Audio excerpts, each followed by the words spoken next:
kehidupan di dunia, kehidupan di akhirat, kehidupan ayeuna, kehidupan engke. Nepikeun ka teu aya keraguan saeutik oge sababiyah wasilah nama. Allah ngutus Rasul, Allah ngalungsurkeun Al-Qur'an. Allah ngutus Kanjeng Nabi Musa, aya kitab Taurat. Allah ngutus Nabi Isa, aya kitab Injil. Allah ngutus Kanjeng Rasul, aya Al-Qur'an. Anugerah di Allah teu kabayang lamun eta teu dilungsurkeun ku Allah.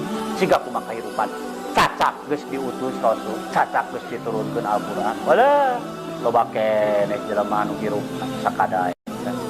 Kajaba hirup sakadaek teh mun aya jelema anu cicing dina bener teh kalah kadiheureuykeun, dianggap salah, dianggap ortodoks. Pokona mah yakinkeun bahwa diutus ta Rasul dilungsurkeun wahyu ku ayana urang dibere rezeki paham, ditakdirkeun urang bisa memahami jeung membaca kana ayat-ayat anu dicandak ku Kangjeng Rasul anu diturunkeun ku Allah teh ya teh hiji anugerah ya.